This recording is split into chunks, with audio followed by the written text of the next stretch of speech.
Last time on TTTTT.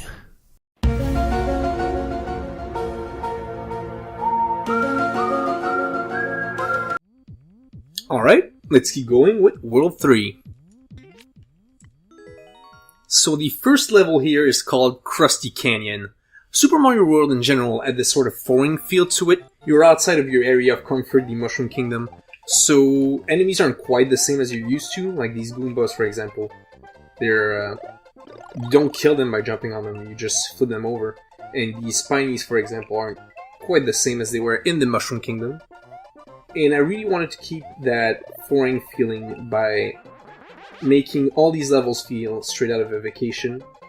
So I definitely wanted to include the water theme, I wanted to include the cavern theme as well, and we'll also see a ghost house level, if only because Super Mario World introduced the concept of the ghost house. So one thing that you'll notice with Super Mario World is that the flying ability is way too good. So let's start over here so I can show you what I did with the flying ability. Basically, I wanted to keep that ability in because it's super fun to use, but I didn't want to make it too good so that you could just fly over all the levels like you could in Super Mario World. So what I did is I put a lot of vertical pipes through the level so that if you tried to fly, you would be stopped and you couldn't progress any further in without doing some actual platforming. But I did include a little secret for people who are quite good with the cape. So that's something I want to show off as well. Let's see if I can get it. Alright, so here's a secret. It's quite challenging. It's, I believe, the most challenging bonus room I included in my entire campaign. The concept here is that you need to glide super low to get under these pipes, and there I failed. Back when Miiverse was still up, I included a challenge there. I asked people to complete this bonus stage, and I was pleasantly surprised by the number of people that actually got through this part. I guess you can't underestimate people who play Super Mario Maker. Otherwise, it's just a pretty standard level. Let's keep going with Mean-Spirited Manor. It's, since Super Mario World introduced us to the Ghost House, I definitely wanted to include at least one level like this. The thing that's different about Ghost House's level in general is that they're more puzzle-based. So here what I did is just a small Metroidvania where you explore for items and you figure out how to get out of there. Normally in Ghost Houses, the way you can finish a level, there's usually two exits, and one of the exits is just grabbing a cape and then fighting a hole in the ceiling, and another exit sometimes is depending on P-switches and the like. So I did include a way to finish this level with a cape, but I will show you a way to finish this level that uses another ability introduced in Super Mario World. If I can just grab this helmet. Always stay protected, kids. So one other thing that they included in Super Mario World, this jump is going to be quite tricky. Alright, so one other thing that they included in Super Mario World is the ability to throw upwards, which I completely failed there. Now what you can do with that, simply get out at the top of the level. You can also reach this by using a cape. And basically, if you keep the P-switch and you fly over here with the cape, you're able to get the 1-up. If you keep the shell, and then use the cape, then you're able to get a 1-up as well. So there are a couple of different ways you can tackle this level. Now we're going to go into Lake Lullaby, which is one of the most difficult levels in World 3, if not the hardest level in World 3. I definitely wanted to include at least one level that used the, let's say, particular swimming controls in Super Mario World. While you're holding an item, you're forced upwards all the time. And oh, this is gonna be tricky. Oh, not that bad, not that bad. So yeah, as long as you're holding this item, you're forced upwards, which means traversing these environments while keeping your shell is quite tricky. There's a trick to get through this level easier if you're having a hard time, but for now I'll try to play legit. Show you guys how it's intended to be done.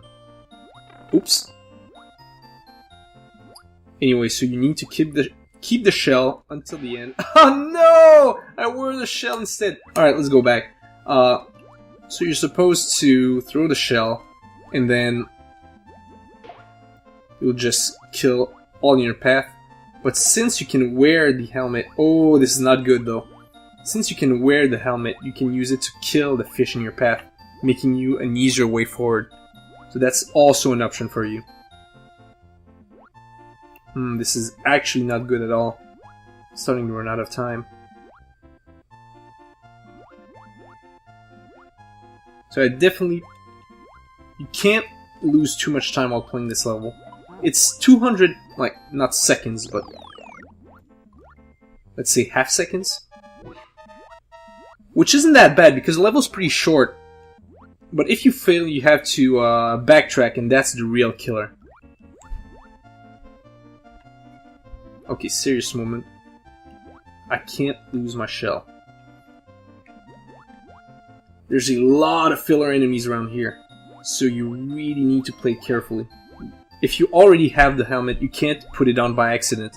So even if you don't want to use the cheap trick to kill enemies with your helmet, I do suggest putting it on. So yeah, you only need to do this twice, so it's quite a short level. As I said, I don't want to make my swimming levels too long, because that's how they become frustrating. But I do think it's quite challenging nonetheless, because of your strict time limit, and how long you have to take if you backtrack. Basically, the level becomes 3 times as long, because you have to do it one way, then go back, and then go back again. So it can ramp up quite quickly. Now we're going to do the last level in World 3, which is called Cramped Caverns. Auto-scroller levels aren't usually the best ones in Mario games. You have to wait a lot. It's just not as fun for speedrunners, and not as fun in general to go through. But one thing I did want to make sure, since I wasn't going to ignore auto-scrolling levels entirely, is that the left side of the screen pose a challenge at all times. So here, there are a lot of sections which can easily squish you, especially if you're large. That's one thing that's very interesting in Mario games, because power-ups increase your hitbox. They're not always upgrades. If you're trying to get through these small holes in the walls, sometimes that's no longer possible because you use a mushroom. In Kaizo levels, you'd see a lot of mushroom traps, which would make you, make you reset because levels become impossible. Here I wasn't that mean. Level definitely is possible even if you get a shroom, but on certain jumps... Oh god! Some jumps become a lot harder. And that's where the pressure from that left side of the screen becomes more obvious. Anyway, since I don't have my Yoshi anymore, we're going to talk about another mechanic that was introduced in Super Mario World, which is the spin jump. And that's actually one of my favorite Mario abilities. You feel like a total badass, but also like you're in total danger and not in control of the situation if you're jumping while spinning on enemies. As you saw there, I died because I did my jump improperly. And that's something you're always in danger of while you're spin jumping. Which is why I think that's like one of the most interesting mechanics included in Mario games. In general, I think that's a brilliant move. And it's just... in levels where you use the spin jump to get over, like, magma enemies or saws or things like that, it's just hilarious as a whole. Now I'm starting to run out of things to say about this level, because I'm playing like total trash. Oh, please don't push me upwards. these platforms, they look innocuous, but they're actually real killers.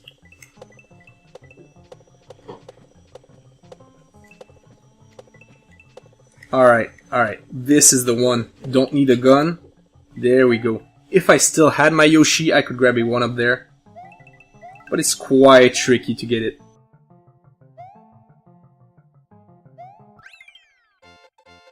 So that was Cramped Caverns, and with that, we're done with World 3. There's no, big story to it, it's just Mario traveling around the world. But I think the levels themselves are enjoyable enough that the lack of storytelling doesn't really matter in the end.